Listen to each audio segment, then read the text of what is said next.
যুগে যুগে একদল লোকেরা ক্ষমতা জোরে মানুষের প্রভু হতে চেয়েছে। নতুন করে একজন আসছে যার নাম হলো দাজ্জাল। সে এক চক্ষু হবে, সে পৃথিবীর মানুষের প্রভু হতে চাইবে। প্রথমে এসে সে নবী দাবি করবে, নাউযুবিল্লাহ। অথচ আমার নবী আমাদেরকে জানিয়ে দিয়েছে আনা খাতিমুন নবী, আমার পরে আর কোনো নবী আসবে না। এ যুবক, তোমরা যদি আমাদের কাছে না বসো, এগুলো যদি শিক্ষা না থাকে, ওই দাজ্জালের চক্রান্তে পড়ে তাকে নবী বলে মেনে নেবে। কেননা দাজ্জাল ফিরিতে ফিরিতে বলবে না, দাজ্জাল মানুষকে ঘর দেবে, দাজ্জাল মানুষকে বাড়ি বালাখানা দেবে, এমনকি সোনা দানা হিরে দেবে। শুধু তাই নয়, তোমার আমার পূর্বপুরুষদের কবরের কাছে গিয়ে বলবে, এই অমুকের দাদু উঠে পড়, কবর থেকে তোমার দাদু উঠে পড়বে। আল্লাহ নবী বলছে ওটা কিন্তু তোমার দাদু নয়, দুষ্টু জেনেরা তোমার দাদু সোনা হয়ে উঠবে। সে উঠার পরে দাজ্জালকে নবী বলে মানবে। আর আমার রাসূল আর এক রায়াতের মধ্যে আছে, দাজ্জালের শেষ দিকেতে নিজেকে খোদা বলে দাবি করে দেবে। যদি তোমরা আমাদের সোহবতে না বসো, তাহলে তোমরা শিখবে কি করে? আল্লাহ নবী জানিয়ে দিল, দাজ্জাল চোখে এক কানা হবে, তার একটা চোখ কানা থাকবে। সে 40 দিনে পৃথিবীকে ঘুরে ফেলবে। যদি আটলান্টিক মহাসাগরের বীজখানে দাঁড়ায়, পানি তার 1 হাঁটু পর্যন্ত হবে। এত বিশাল চেহারাওয়ালা মালিক তাকে বানাবে। তাকেও বানাবে আল্লাহ। তাকে বানাবে কে? কেন?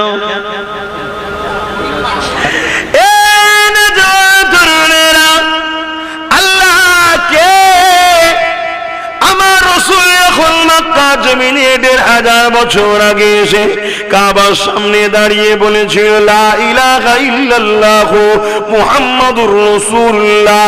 ওই সময় মক্কা জমিনের মানুষেরা তারা নিজেদের হাতে তৈরি করে 360টা নকল খোদার উপাসনা করত। তারা বলতে লেগেছিল, মুহাম্মদ আল্লাহকে আমার আল্লাহ জানিয়ে দিল কুল হুয়াল্লাহু আহাদ।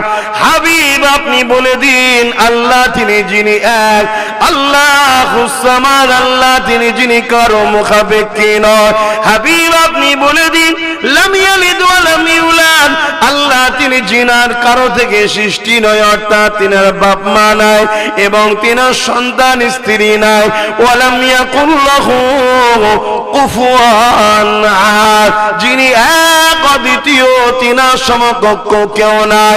এই যুবকেরা আমরা যত বড় অন্যায় করি না কেন, মানুষের পা ধরে পর্যন্ত ক্ষমা চাইতে পারি, কিন্তু আল্লাহ ছাড়া নিজেদের মাথাটা কারো কাছে নত করি না।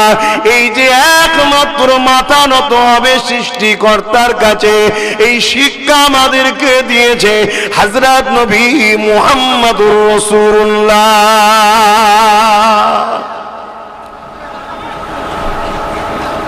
শুনছেন? এতে কি আমরা ধন্য নয়? কত বড় নসিব আমাদের। আমরা গুনাহগার হতে পারি, আমরা বদকার হতে পারি, আমরা গান শুনেছি, যাত্রায় গেছি, বদমাইশি করেছি, কিন্তু আলহামদুলিল্লাহ আমরা আমাদের সৃষ্টিকর্তা ছাড়া কারো কাছে মাথা নত করিনি। জোরে বলুন সুবহানাল্লাহ। কারো কাছে ভুল করে ফেললে পা ধরে হয়তো ক্ষমা চাই, কিন্তু কারো কাছে মাথাটা নত করে সেজদা একমাত্র এটা কে দিয়েছে আমাদের ঘরে? আমার রাসূল শিখিয়েছে। জোরে বলুন সুবহানাল্লাহ।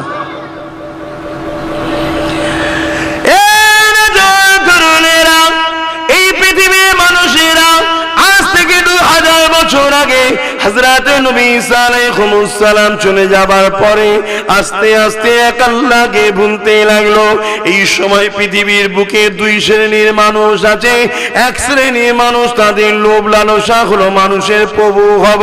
তারা তাই মানুষকে সর্বসময় সুযোগ খুঁজে বেড়ায় কি করে নিজেদেরকে দাস দাসী বানানো যায়। তারা নিজে আমাদেরকে তাদের দাস দাসী বানানো যায়। তাই ঈসা নবী চলে যাবার পরে এই পৃথিবীর জমিনে সত্যের খবর, ইনসাফের খবর, এক আল্লাহ পাকের খবর প্রচারের মানুষ বন্ধ হয়ে যায়। এই জন্য তৎকালীন সময় রোম থেকে শুরু করে আরব দুনিয়া থেকে শুরু করে সব জায়গাতে এক শ্রেণীর মানুষ, তারা মানুষগুলোকে নিজেদের দাস দাসী বানিয়ে দেয়, তারা নিজেদের উপাসনা করায় এবং তারা নিজেদের মন গড়া 360টা নকল খোদা তৈরি করে দেয়। এই খোদা করে দিয়ে তাদের দাসত্ব করায়। তারা এত অত্যাচার করত, নারীগুলোকে ভোগের পাত্রী বানিয়েছিল। কারো ঘরে কন্যা সন্তান হলে তাদেরকে জেন্ত জেন্ত পুঁতে দিত। তাদের বিরুদ্ধে কথা বলার কোনো ক্ষমতা ছিল না। কেন? তারা ক্ষমতার জোরে যেই তাদের বিরুদ্ধে কেউ কথা বলবে তাদেরকে জেলে দেবে, হত্যা করবে, মেরে দেবে।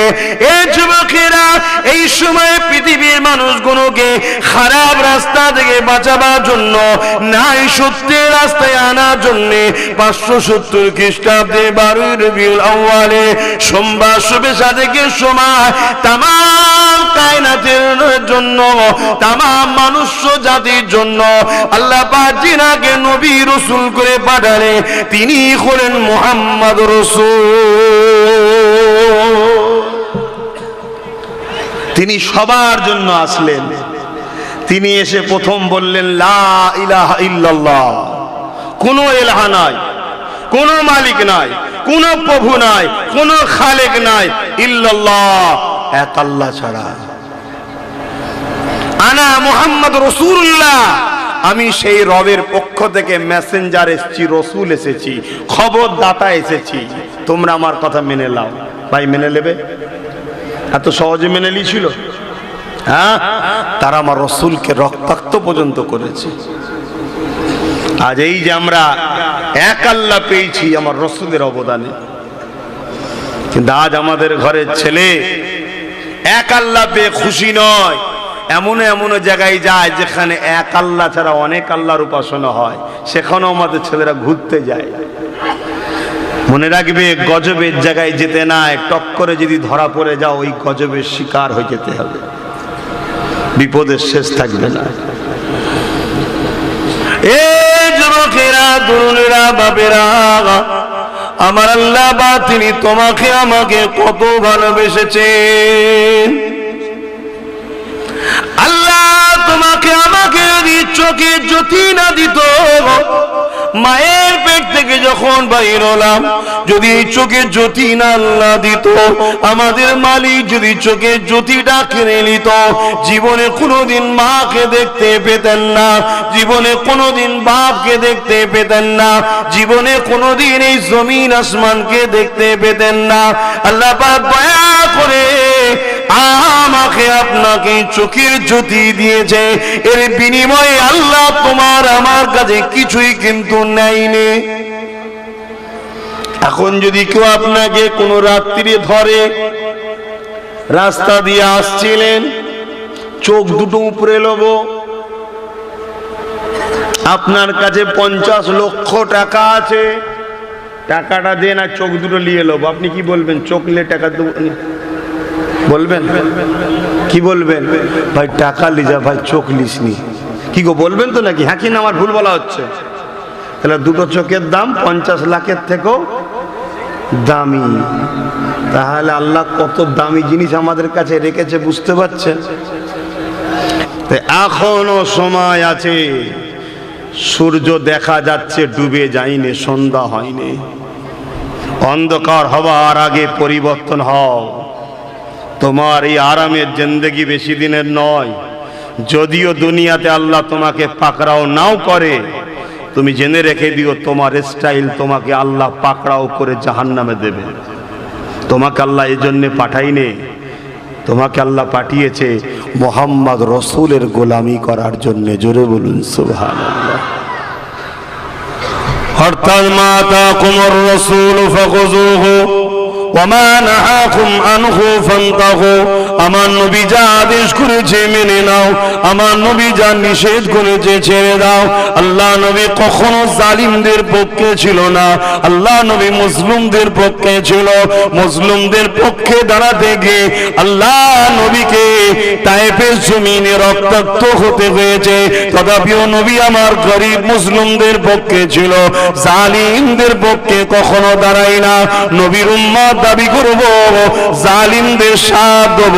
তোমাকে আল্লাহ দুনিয়ায় যদি নাও ধরে, পরকালে কিন্তু তৈরি থাকো আল্লাহ ধরবে। অজে অসুবিধা হচ্ছে।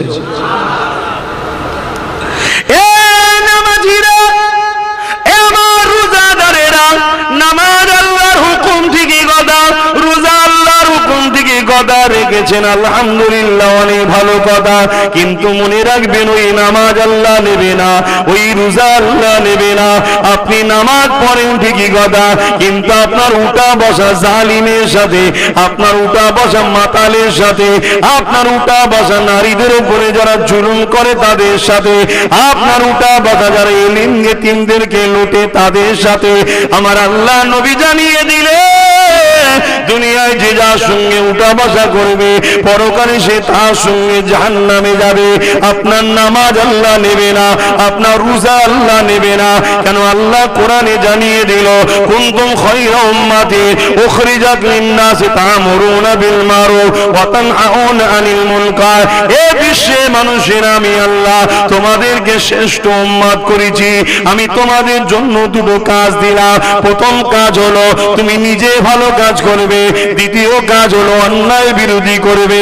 তুমি ন্যায়ের পক্ষে থাকবে, অন্যায়কে মিটিয়ে দেবে। আজ আমি নামাজ, রোজা, হজ, যাকাত করলাম, এটা ন্যায় কাজ, ঠিকই কথা, ভালো কাজ, কিন্তু অন্যায় বিরোধী করলাম না। মনে রাখবেন, নামাজ পড়লে নিজের উপকার হয়, সমাজের উপকার নয়। রোজা রাখলে আমার উপকার, সমাজের উপকার নয়। দাড়ি রাখলে আমার উপকার, সমাজের উপকার নয়। কিন্তু সমাজে যদি এমন করে গরিবদের উপরে জুলুম অত্যাচার হয়, এই অত্যাচারের ক্যান্সার সমাজ যদি বাড়তে থাকে, এটা দেখার পরও যদি তুমি মুখ ঘুরিয়ে নাও, মনে রেখে দেবে, এই অন্যায়কে প্রতিষ্ঠিত তুমি করার সহযোগিতা করলে। কেননা অন্যায় করা যেমন পাপ, অন্যায়কারীকে দেখে চুপ করে থাকাটা আরো বড় পাপ। তাই অন্যায়ের প্রতিবাদ করতে হবে, এটা ইসলামের হুকুম। শোনেন শোনেন, অনেকে মনে করেন ওসব ফেতনায় যাবার দরকার নেই। বাবা শোনো, তুমি ফেতনায় যাবে না তো কি হয়েছে? সমাজে যে ফেতনা হচ্ছে, এই ফেতনাটা যখন বাড়তে থাকবে, বাড়তে থাকবে, বাড়তে থাকবে, একটা উরুজ পর্যন্ত যখন পৌঁছে যাবে, আল্লাহর আযাব তখন আসবে। ওই আযাবে যে ফেতনা করছে সেও ধরা পড়বে। তুমি আমি চুপ থাকার জন্য ফেতনাকে মিটাবার চেষ্টা করি না বলে তুমি আমিও কিন্তু আল্লাহর আযাবে ধরা পড়বো। শুনছেন তো নাকি? কেন? তোমাকে তো আল্লাহ পাঠিয়েছে, হকের পক্ষে থাকতে হবে, অন্যায় বিরোধী করতে হবে, এটা কাজ। এজন্যই তো মালিক তোমাকে দুটো হাত দিয়েছে, যে হাতে তুই যেমন ন্যায় প্রতিষ্ঠিত করবি, এই হাত দিয়ে তুই অন্যায়কে রুখবি, এজন্য হাত দিয়েছি আমি তোকে।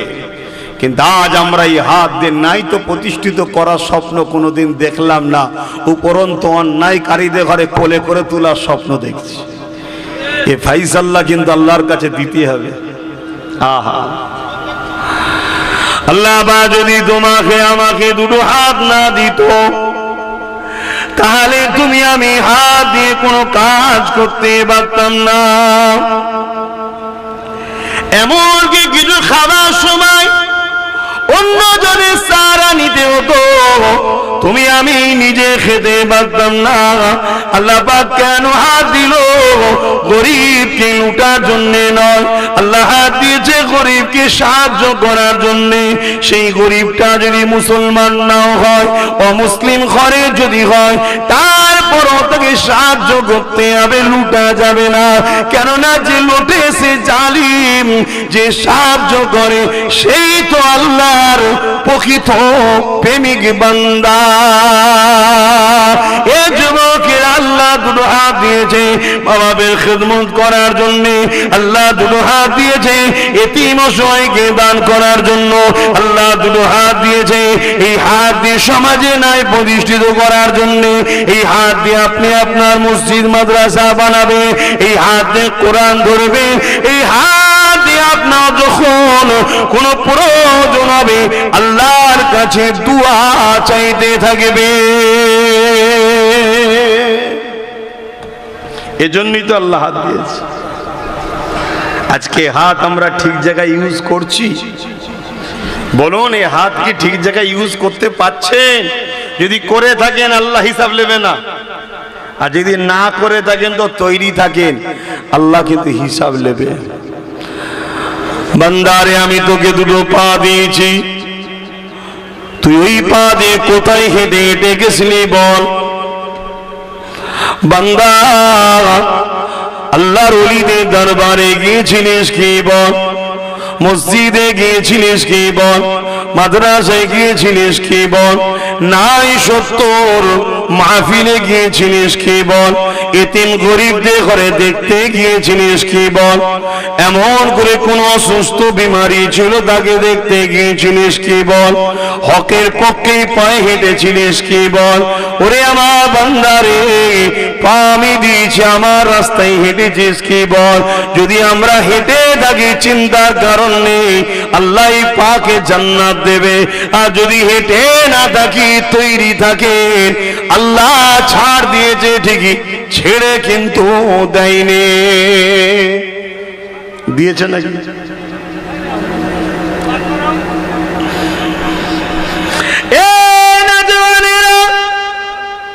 আজ পৃথিবীর জমিনে কি অত্যাচার, কি জুলুম হচ্ছে আমরা সবই দেখতে পাচ্ছি। এভাবে জুলুম অত্যাচার বারবার ইসলামের উপরে হয়েছে, কিন্তু আমার আল্লাহ ছাড় দিয়েছে, ছেড়ে দেয়নি।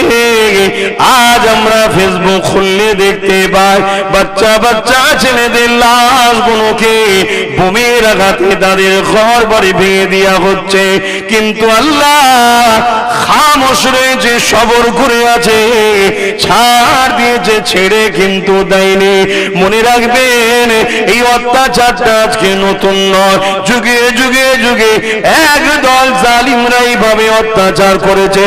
আল্লাহ পাক এই অত্যাচারীদের বিচার কিন্তু করেছে, কিন্তু আল্লাহ ছাড় দেয় কত দূরেরা যেতে পারে দেখা যায়, এবং আমাদেরকে পরীক্ষা করে বাকি তারা কি দরদ দেখায় দেখা যায়। এ যুবকেরা, তোমার আমার প্ল্যাটফর্ম কোন দিকে? অত্যাচারীর দিকে না মজলুমের দিকে? এটাও আল্লাহ পরীক্ষা করে।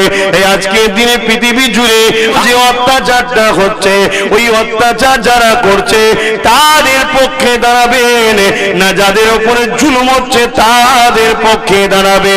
এটা তোমার আমার জন্য পরীক্ষা, এবং এই পরীক্ষা দ্বারা আল্লাহ বা তোমাকে আমাকে শিক্ষা দিতে লেগেছে।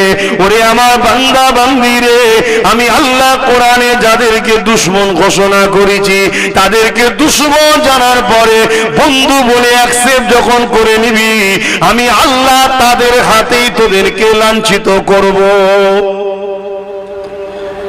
বুঝতে পারছেন? দুনিয়ার বুকে যখন হিটলার ওদেরকে মেরে মেরে শেষ করে দিচ্ছিল, কেউ জায়গা দেয়নি, দরদ দেখিয়ে জায়গা দিয়েছিল। আল্লাহর কোরআন যাদেরকে প্রকাশ্য দুশমন বলে ঘোষণা দিয়েছে, কেন? সৃষ্টিকর্তা তিনি সব থেকে বেশি জানেন কে পরিবর্তন হবার, কে হবে না।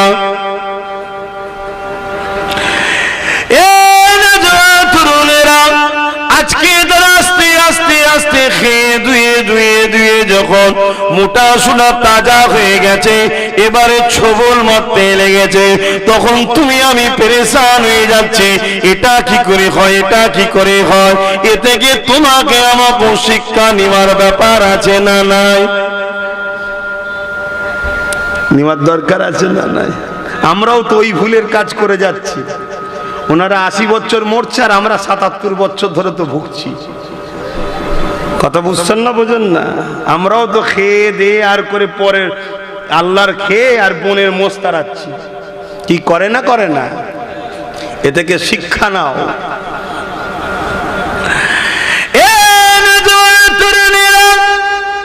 আজ বাচ্চা বাচ্চা ছেলেগুলোকে হত্যা করছে, এগুলো দেখে তোমার আমার দিলে যদি ব্যথা লাগে, জানতে হবে ইমানটুকু রয়েছে। এই যুবকেরা মনে রেখে দাও, যদি অন্য কোন ধর্মেরও বাচ্চা হয় তাও দেখার পরে দিলে ব্যথা যদি লাগে, মনে রাখবে তোমার মধ্যে ইমানটুকু আছে।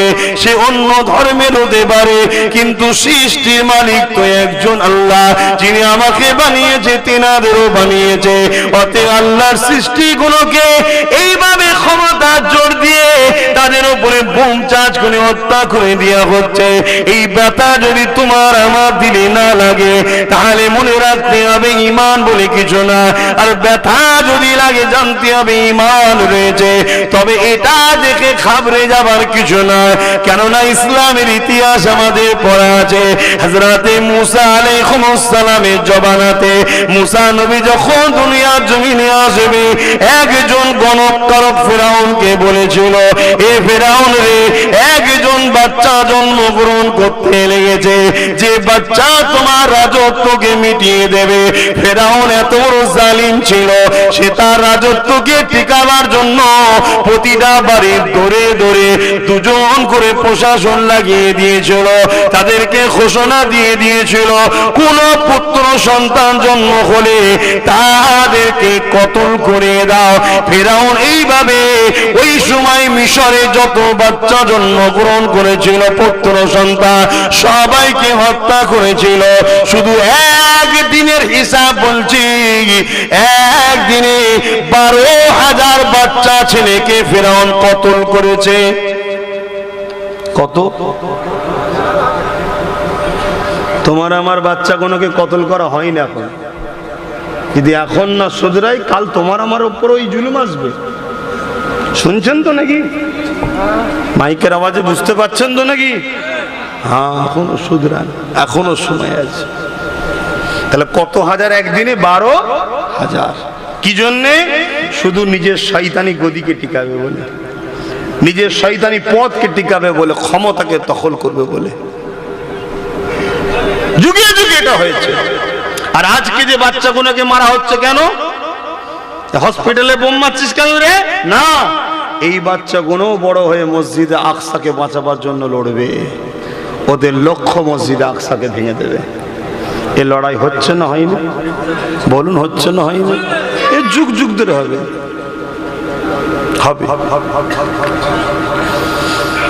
কিন্তু শুধু সমস্যা একটা জায়গায়, প্রত্যেক লড়াইতেই আল্লাহ হক অর্থাৎ ইসলামকে জিন্দা করেছে। জোরে বলুন সুবহানাল্লাহ। কিন্তু আজকের এই লড়াইয়ে ইসলামই জিন্দা হবে, কিন্তু আমরা কামিয়াব হতে পারবো কি সন্দেহ আছে। কিছু বুঝতে পারছেন আমার কথা?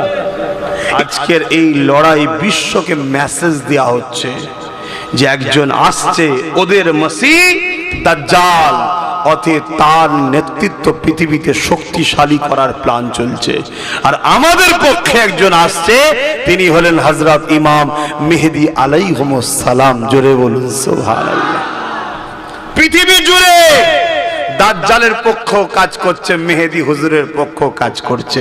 তোমাদের ঘরে ভেবে নিতে হবে, আব্বাস দাজ্জালের পক্ষে না মেহেদীর পক্ষে? যদি মেহেদীর পক্ষে হয়, যার সাথে আমার টক্কর হবে তাকে বাদ দিয়ে তোমাকে আমার সাথে আসতে হবে। কারণ বেশি খুলে বলার সময় নেই, বেশি খুলে বলার সময় নেই, এখন গুছোতে হবে। কারণ আমার হুজুর আসছে, আমার হুজুরের জন্য প্রস্তুত করব না? যেমন আমি আসছি, আপনারা প্রস্তুত করছেন না করেন না? তাড়াতাড়ি প্যান্ডেল করা, আর করা, মাইক লাগানো, রাস্তা ক্লিয়ার করা, ভলেন্টিয়ার দিয়ে ব্যারিকেড করা, হু করে করছেন, তাই না? তা আমাদের হুজুর আসছেন ইমাম মেহেদী আলাইহিস সালাম, তার প্রস্তুত নিতে হবে। অলরেডি শুরু হয়েছে কাজ। কথা মাথায় ঢুকছে? নিবার হন না, নিবার হয় না। না, তবে মনে রাখবেন, যেতে সবাইকে হবে, আজ না হলে কাল সবাইকে ফিরে যেতে হবে। যদি মনে করেন মরার পরেই তো সব শেষ হয়ে যাবে, এ যুবকেরা না না না, মরার পরে সব শেষ হয়ে যাবে না। কেননা যিনি সৃষ্টি করেছে তিনি আবার উঠাবে। কবে উঠাবে? আল্লাহর কোরআন জানিয়ে দিচ্ছে সেই দিনটা উঠাবে। সুম্মা নুফিকা উখরা ফাইযাহুম কিয়ামুন ইয়ানজিরুন, যেটা হবে বিচারের দিন, ময়দানে মাশর। দুনিয়ার জমিনে ক্ষমতার জোরে পরের জমিকে তুমি মেরে নিলে, গরিব তোমার কিছু করতে পারলো না, দুনিয়ার প্রশাসনও তোমার বিচার করলো না। কেন? প্রশাসন আজ বড় লোকদের সঙ্গে মুখ লাগাতে চাই না। যত রকম ফতোয়া, যত রকম আইন তো গরিবের উপরে চাপাতে চায়। কথা ঠিক না? এর জন্য প্রশাসনের দোষ দেবো না গরিবদের? আর কথা নেই না, গরিবদের দোষ। বদমাইশ নেতা নির্বাচন করবে, সে তো উঠে প্রশাসনের মাথায় চাপ দিচ্ছে, তা কি করবে? গরিবদের দোষ। এক কাপ চা খেয়ে বাচ্চার ভবিষ্যৎ ভুলে যাও, আর মার খেতে হবে না? কথা খারাপ লাগছে না যে হুজুর অজ করতে সব বলবে কেন? আরে এটা ইসলাম বলছি। তোমার মাথায় বুদ্ধি না থাকে, পেটে বিদ্যা না থাকে, আসো পড়াবো, কান ধরে পড়াবো, চলে আসো। এটা ইসলামই বলছি আমি। তোমার ঘরে ছেলে নেই, তুমি কানা একা বেখেতে গেছো, তো আমি কি করবো? আমার আল্লাহ 10টা দিলে 10টাকে নিয়ে আসবো, আমার ইসলামের সব আছে। তোমার নেই তো আমি কি করতে পারি? কথা বুঝছেন না? বোঝেন? তাহলে দোষ আমাদের, প্রশাসনকে দোষ দিয়ে লাভ নেই। আমরা যদি ভালো, পরেশগার, উপযুক্ত, চরিত্রবান, সে মুসলিম হোক আর অমুসলিম হোক, অমুসলিমদের মধ্যে ভালো সভ্যতা, মানবতা ব্যক্তি লোক আছে না নাই? সেরকম যদি ইন্টেলিজেন্ট, ভালো ব্রেনিয়ান, ভালো সৎ চরিত্রবান, ভদ্র, নম্র লোককে যদি জায়গায় আনতাম, তাহলে সেও তো বলতো প্রশাসনকে, আমার জন্য কিছু লাগবে না, আমার জন্য কিছু লাগবে না, এলাকার মানুষজন নিরাপদে থাকে, তোমরা দেখবে। তাহলে প্রশাসনও বলতো স্যার ঠিক আছে স্যার। কে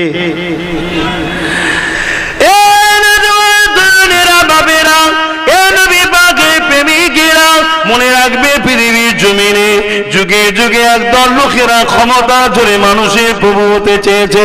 নতুন করে একজন আসছে, যার নাম হলো দাজ্জাল। সে এক চক্ষু হবে, সে পৃথিবীর মানুষের প্রভু হতে চাইবে। প্রথমে এসে সে নবী দাবি করবে, নাউযুবিল্লাহ। অথচ আমার নবী আমাদেরকে জানিয়ে দিয়েছে, আনা খাতেমুন নবী, আমার পরে আর কোনো নবী আসবে না। এ যুবক, তোমরা যদি আমাদের কাছে না বসো, এখনো যদি শিক্ষা না থাকে, ওই দাজ্জালের চক্রান্তে পড়ে তাকে নবী বলে মেনে নেবে।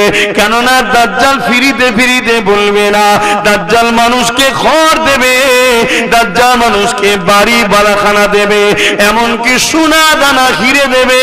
শুধু তাই নয়, তোমার আমার পূর্বপুরুষদের কবরের কাছে গিয়ে বলবে, এই অমুকের দাদু উঠে পড়, কবর থেকে তোমার দাদু উঠে পড়বে। আল্লাহ নবী বলছে, ওটা কিন্তু তোমার দাদু নয়, দুষ্টু জেনেরা তোমার দাদু সোনা ধরে উঠবে। সে উঠার পরে দাজ্জালকে নবী বলে মানবে। আর আমার রাসূল আর এক রায়াতের মধ্যে আছে, দাজ্জালের শেষ দিকেতে নিজেকে খোদা বলে দাবি করে দেবে। যদি তোমরা আমাদের সোহবতে না বসো, তাহলে তোমরা শিখবে কি করে? আল্লাহ নবী জানিয়ে দিল, দাজ্জাল চোখে এক কানা হবে, তার একটা চোখ কানা থাকবে। সে 40 দিনে পৃথিবীকে ঘুরে ফেলবে। যদি আটলান্টিক মহাসাগরের বীজখানে দাঁড়ায়, পানি তার 1 হাঁটু পর্যন্ত হবে। এত বিশাল চেহারাওয়ালা মালিক তাকে বানাবে, তাকেও বানাবে আল্লাহ। তাকে বানাবে কে? কেন? ওই যে বলেছো প্রেম করি, আল্লাহ তোমায় ভালোবাসি, এমনি এমনি জান্নাতে দেবে নাকি? হ্যাঁ, প্রেম নেবে না পরীক্ষা? ওই পরীক্ষা, ওই পরীক্ষা। আমি আবার বলছি, গুনাহ যদি করে মরো, যদি আল্লাহ দয়া করে মাফ করতে চাইলে মাফ করতে পারবেন, তিনি বলেছেন আমি করেও দিতে পারি। আর যদি না করে কোনো কারণে, গুনার জন্য জাহান্নামে দিয়ে পিটানো হবে, কিন্তু ঈমান থাকার জন্য আবার তুলে জান্নাত দেওয়া হবে। জোরে বলুন সুবহানাল্লাহ। আর যদি বেঈমান হয়ে মরো, এজন্য যুবকরা বোঝো, বোঝো। আর নবীর সঙ্গে যেটা জড়িয়ে আছে সেটাকেই তুচ্ছ তাচ্ছিল্য করলে বেঈমান কাফের হবে। এই টুপি, এটা আমার মাথায় আছে ঠিকই, আপনাদের মাথায় আছে ঠিকই, যাদের মাথায় নাই তারা কেউ বেঈমান নয়, তাদের গুনাহও হচ্ছে না। শুনছেন না? শোনেন, এই যে মাথায় টুপি দিয়ে বসেন, এই গুনাহ হচ্ছে নাকি? না, গুনাহ হয়নি, কিন্তু এটা সওয়াব পাচ্ছে না। আমি সওয়াবটা পাচ্ছি, যারা টুপি আছে তারা পাচ্ছে, যাদের নেই পাচ্ছে না। কিছু সব নবীর সুন্নতের সওয়াবটা পাচ্ছে না, কিন্তু বেঈমানও নয়, গুনাহও নয়। কিন্তু এই টুপিটাকে কেউ যদি তুচ্ছ তাচ্ছিল্য করে, সে বেঈমান কাফের হবে। শুনছেন কেন? এটা নবীর পছন্দ। তো নবীর পছন্দ টুপি, একে তুচ্ছ তাচ্ছিল্য করলে কাফের হবে। আর বাকি নবীর পছন্দের জিনিসগুলোকে তুচ্ছ তাচ্ছিল্য করলে কাফের হবে না। যে কোনো জিনিস নবীর সঙ্গে যেটা জড়িয়ে আছে সেটাকে তুচ্ছ তাচ্ছিল্য করলে কাফের হয়ে যাবে। তাহলে নবীর সাথে জড়িয়ে থাকার জন্য, নবীর পছন্দের লেবাসের জন্য যদি তুচ্ছ তাচ্ছিল্য করলে কাফের হয়, তাহলে নবীর খানদানকে তুচ্ছ তাচ্ছিল্য করলে কি হয়? কথা মাথায় ঢুকছে না? ঢোকে নে। এটা একটা শয়তানদের প্ল্যান। দেখবেন আমার কমকে দিয়ে আমাদের বিরুদ্ধে বলায়। কেন? শয়তান তুই বল না, বলবে না, তোমাদের ঘরে দিয়ে বলায়। কেন? শয়তান জানে যে এদের ঘরে যদি নবীর বংশের ছেলেদের বিরুদ্ধে বলায়, তাহলে এদের ঈমানটা যাবে। কথা বাসা বুঝছেন না? বোঝেন না?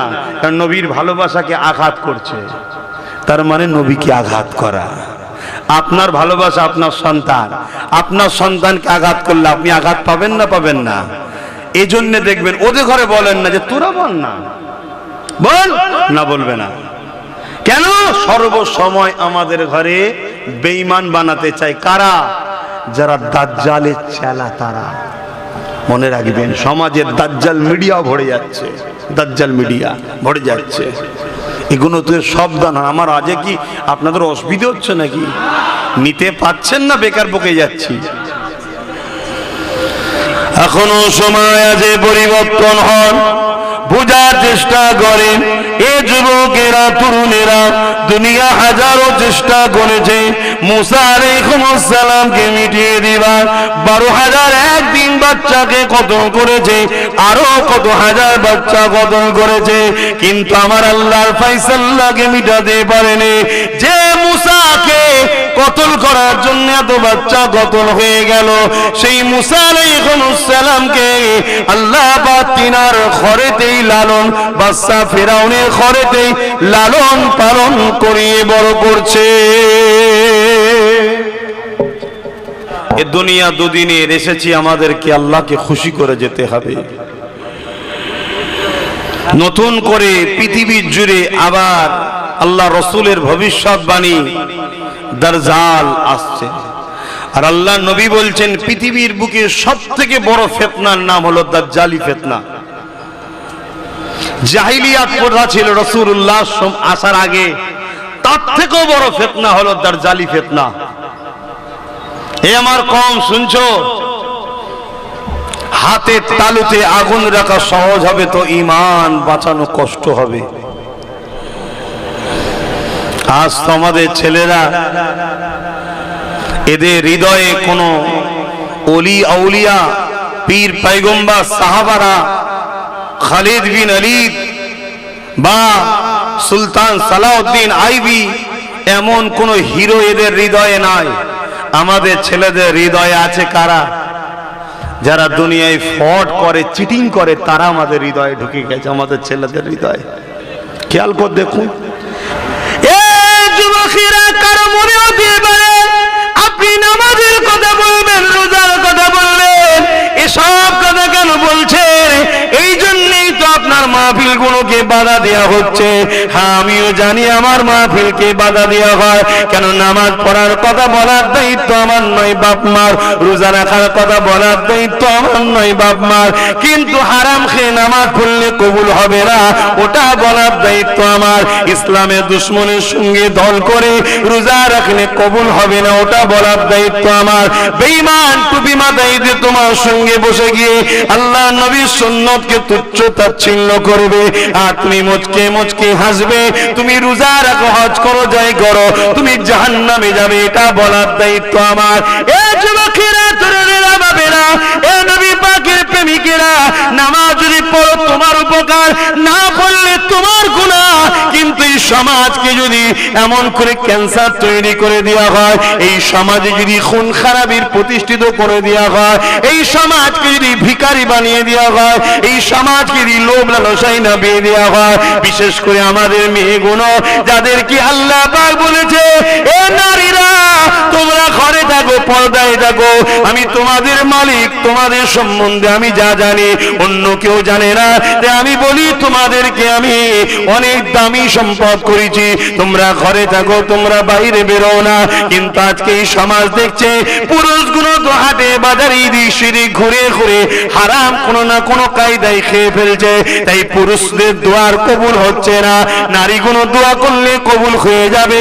তাই দাজ্জালি ফিতনা যখন আমাদেরকে শেষ করতে যাবে, তখন মা বেটিরা যদি দোয়া করে ওই দোয়া আল্লাহ কবুল করবে, সাহায্য এসে যাবে। তাই আমাদের বেটিগুলোকে ভিখারি বানাবার জন্য তারা বড় প্ল্যান করে আমাদের বেটিগুলোকে বাইরে বার করার চেষ্টা চলছে। এই যুবকেরা, তরুণেরা, বাবেরা এই বলে দিয়ে যায় বাঁচাবার স্বার্থে বলছে আল্লাহ নবীকে মুহাব্বত করে, নবীর সুন্নতে জীবন করে, ভয় একমাত্র আল্লাহকে করবে, অন্য কাউকে করবেন না। মনে রাখবে প্রকাশ্য দুশ্মন যদি লাখ হয় 12,000 নিয়ে জিতা যায়, প্রকাশ্য দুশ্মন যদি ভারতবর্ষের জমিনে ছিল জাদুঘর জয়পালকে নিয়ে পৃথ্বীরাজ চৌহানও যদি হয় 1 মঈনুদ্দিন হলেও জিতা যায়। প্রকাশ্য দুশ্মন যদি 15 লক্ষ হয়, 30,000 যুবক নিয়ে বাদশাহ হারুনা রশিদের প্রধান সেনাপতি চীনের বুকেতে জিতেছিল 15 লক্ষর বিরুদ্ধে মাত্র 30,000 কাছে কোনো অস্ত্র ছিল না, শুধুমাত্র একটা করে ঘোড়া ছিল, এই ঘোড়া দ্বারাও তারা জিততে পেরেছিল। প্রকাশ্য দুশ্মন যদি 1,000-এর উপরে হয়, আর যদি তাদের বিরুদ্ধে 313 জন নামে এবং 2 জন ছোট ছোট বাচ্চাও যদি থাকে, তারপরও বদরের জমিনে জিতা যায়, কেননা তাদের হৃদয়ে আল্লাহর ভয় ছিল, নবী পাকের প্রেম ও ভালোবাসা ছিল। আরো জোরে বলুন সুবহান। আমাদের দিল থেকে বড় প্ল্যান করে আল্লাহর ভয়কেও বার করা হয়েছে, নবীর প্রেম আদবকেও বার করা হয়েছে। আমাদের দিল থেকে আল্লাহর ভয়কে বার করে দুনিয়ার কোনো 2 টাকার মানুষের ভয় আমাদের হৃদয়ে ঢুকানো হচ্ছে। কথা মাথায় ঢুকছে না? ঢোকে না। এসব একটা প্ল্যান। ভয় একমাত্র কাকে করবেন? জোরে বলুন কাকে? আপনাকে শুধু খেয়াল রাখতে হবে আমি ন্যায়ের পক্ষে থাকবো, অন্যায়ের পক্ষে নয়, এটা মাথায় রাখতে হবে। যদি না চলেন, না রাখেন, অন্যায়ের পক্ষে যদি থাকেন অন্যায়ের সাথে মিটে যাবেন। আর ভালোবাসা হৃদয়ে রাখুন মুহাম্মদ রাসূলুল্লাহ। এই পৃথিবী তোমাকে অনেকবার লুটতে চেয়েছে, তারা শেষ হয়ে গেছে, আল্লাহ তোমাকে আমাকে এখনো কামিয়াবি রেখেছে। জোরে বলুন সুবহানাল্লাহ। ভালোবাসি তাই বুঝিয়ে যাচ্ছি, আমিও পারি দুরুকেশা কাহিনী বলে দিয়ে আমিও চলে যেতে পারি। তোমাকে এত ভাবার আমার কি দরকার আছে? কি জন্য নিজে এত রিস্ক নিলা? কি জন্য ভালোবাসার ভাইটাকে রিস্কে না বলা? এ যুবক শুনে রেখে দাও, তোমাদের ভবিষ্যতের জন্য বলে যায়, কারণ এই দুনিয়ার জমিনটা বড় কঠিন জায়গা, এখানে চলা তো সহজ ব্যাপার নয়। এখানে তুমি চোখে যা দেখো সেটা হাকিকাতে তাও না হতে পারে, কেননা আমরা প্রকাশ্য দুশ্মনকে সবাই চিনি, ছদ্মবেশী দুশ্মন কিন্তু প্রকাশ্য দুশ্মনের থেকে খাতারনাক। যেমন আমাদের কাছে যদি একটা সাপ আগিয়ে আসে, আমরা সবাই তাকে চিনি, হয় তাকে মেরে দেবো, না হয় তার থেকে নিজেকে সরিয়ে নেব। কিন্তু আমাদের সামনে যদি একটা কুকুর আগিয়ে আসে, আমরা তার মাথায় হাত বুলাতে যাব, কিন্তু আমাদের জানা নাই ওই কুকুরটা ছদ্মবেশে রয়েছে, ও হয়তো পাগল হয়ে গেছে, তাহলে কিন্তু কাছে যেই যাবেন কামড়ে নেবে, ও কামড়াবার সুযোগটাতে রয়েছে, সুযোগ যেই পাবে কামড়ে নেবে, কামড়ে নিলেই কিন্তু জলাতঙ্ক রোগ হবে, কেউ গো করতে করতে আপনাকেও মরতে হবে। তাই ভাবাচ্ছি আপনাকে, প্রকাশ্য দুশ্মন যত শক্তিশালী হোক না কেন, তাকে নিয়ে চিন্তা করার কিছু না, কেন তার দম না আমাদেরকে মিটাতে পারবে। যুগে যুগে এরকম প্রকাশ্য দুশ্মন অনেক ছিল, এজিদ হোক, নমরুদ হোক, সাদ্দাত হোক, ফেরাউন হোক, বুশ হোক, হিটলার হোক, যারাই ছিল তারা মিটে গেছে, আমরা কিন্তু আজও 200 কোটি রয়েছি, চিন্তা করার কিছু নয়। কিন্তু যুগে যুগে প্রকাশ্য দুশ্মনের কাছে আমরা তখনই হেরেছি যখন মুনাফিককে বন্ধু মনে করে, মুনাফিকের ছায়া তলে থেকে মুনাফিককে আপন মনে করে তার সাথে গেছি। আর মুনাফিক আপনার যাবার রাস্তার প্রতিটা ঘাঁটি গুলোকে ওই প্রকাশ্য দুশ্মনকে জানিয়ে দিয়েছে, তখনই আমরা পরাজিত হয়ে গেছি। তাই বলে দেবো, জীবনে চলার পথে সব থেকে আগে মুনাফিককে চিনতে শেখো। মুনাফিক যদি চিনতে না পারে তাহলে জীবনটা বড় থাকতে হবে। এ যুবকেরা, তরুণেরা, বাপেরা, তাই নবী পাককে গুরুত্ব দেয়। আল্লাহ নবী জানিয়ে দিলে, এ বিশ্বে মানুষেরা আমাকে যারা তোমরা মানো, আমি মুহাম্মদ রাসূল বলে যাচ্ছি, আমার বড় ভয় হয় আমার উম্মতের ক্ষতি প্রকাশ্য দুশমনেরা করতে পারবে না। আমার উম্মতের ক্ষতি শব্দ বেশি একদল মুনাফিক মুসলমানরা করবে। তাই নবী পাক বলে দিলে, আমার মান্যওয়ালারা, তোমরা ডায়ে বায়ে ওপর নিচে কোনো দিকে তাকাবে না, তোমরা আমার খাতিরে আমার বংশধর কুরাইশের নেতৃত্ব মেনে নেবে।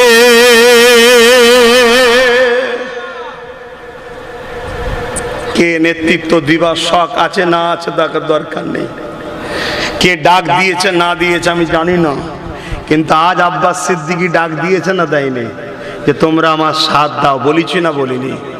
একজন কোরাইশ বংশের ছেলে হিসাবে তুমি যদি রসুলের মান্যওয়ালা হও, তোমার তো সাথ দেওয়া দরকার।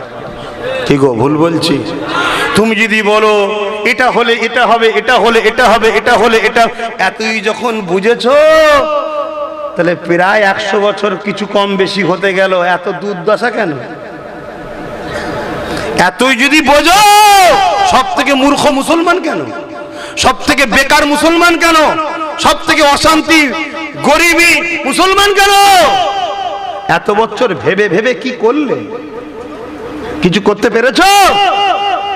অতএব যদি বিশ্বাস রাখো, চোখ মুজে আসো, চোখ মুজে ধরো, ইনশাআল্লাহ, ইনশাআল্লাহ। শোনো, কিছুটা চেষ্টাই হয় ঠিকই, কিন্তু কামিয়াবি আল্লাহর পক্ষে হয়। জোরে বলুন সুবহানাল্লাহ। তা আল্লাহর সাহায্য, আল্লাহর রহমত তাদের উপরই হয় যাদের লক্ষ্যটা মুহাম্মদ রাসূল থাকে। জোরে বলুন সুবহানাল্লাহ। আমার নবী বলেছে কোরাইশের নেতৃত্ব মানো, তাই আপনারা ধরার চেষ্টা করেন।